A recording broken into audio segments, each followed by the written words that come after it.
मैंने wash basin का नल खोला और सारी उल्टी मुंह से निकली।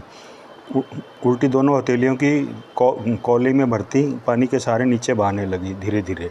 उल्टी मेरी दोनों हथेलियों के बीच की झिरी के पानी के साथ साथ नीचे बहने लगी।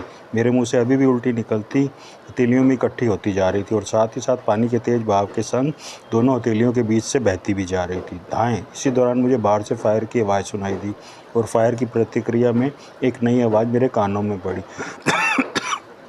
छनाक। मैं समझ गई कि बाहर कर्नल सैमी जिंदा है और उसने कॉकपिट डोर के ऊपर लगी खिड़की का शीशा तोड़ा है। इसी दौरान उल्टी बह चुकी थी और मेरी हथेलियों के बीच एक नीले रंग का पारदर्शी चमकदार पत्थर जैसा टुकड़ा आ फंसा। मैं समझ गई कि यह वही पत्थर था जो पिज़्ज़ा खाते वक्त मेरे हलक में चुभा था। मैंने डाइनिंग टेबल पर उसे उगलने की बजाय पानी पीकर निगल लिया था। काश मैं उस वक्त मर्यादा का दामन छोड़ देती तो मुझे यह कष्ट ना भोगना पड़ता। वो डाइनिंग टेबल पर मेरी उल्टी या उल्टी का उपक्रम करने से ही सभी का मूड ख़राब हो जाना था। फिर शायद कोई भी जहरीला पिज़्ज़ा इतने चाव से ना खा पाता और ना ही अब मरता। किसी ने सही कहा है कि कपड़ों में आग लगी हो और आदमी मर्यादा में रहने के चक्कर में अगर अपने आग लगे कपड़ों को उतारने से परहेज़ करे तो वो उसी आग में जल जाता है। यानी मेरा भी कमोवेश यही हाल था। बहरहाल मैंने वो हथेलियों में फंसे हल्के नीले रंग का पारदर्शी पत्थर देखा तो समझ गई कि वो जहर था। कॉपर सल्फेट यानी नीला थोथा। नीला थोथा वो जहर होता है जो शरीर में अपनी पहुंच के हिसाब से ही असर करता है, से असर करता है। तात्पर्य यह कि शरीर में जहर को मिक्सचर ज़्यादा होगा तो आदमी जल्दी मरेगा, अन्यथा धीरे धीरे मरेगा। थोड़ी सी मिकदार होने पर उल्टी होने की वजह से आदमी बच भी जाता है, जैसे कि मैं बच गई थी। मिकदार यानी कि परसेंटेज।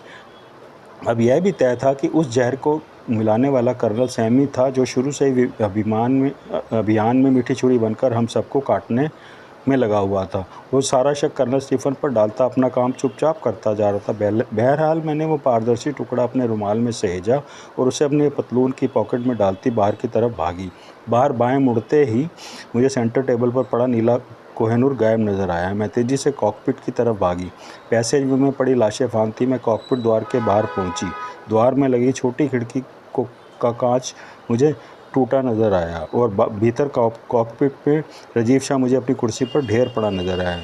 जाहिर है जिस गोली से कर्नल सैमी ने खिड़की का कांच तोड़ा था उसी गोली के खौफ से कैप्टन राजीव शाह ने कॉकपिट का दरवाज़ा खोला था और भीतर घुसने के बाद कर्नल सैमी ने सर्वप्रथम राजीव शाह को ही दूसरी गोली से ढेर किया था, जिसकी आवाज़ मुझे टॉयलेट में ना सुनाई दी थी। कैप्टन। तभी मैंने कॉकपिट का द्वार भड़बड़ाया पर कॉकपिट डोर भीतर से बंद था और कर्नल सैमी पायलट सीट पर बैठा विमान को उल्टा सीधा उड़ा रहा था। कर्नल सैमी दरवाज़ा खोलो। मेरी आवाज़ खिड़की के रास्ते सैमी तक पहुंची। हा हा हा। कर्नल सैमी पायलट सीट पर बैठा हंसा।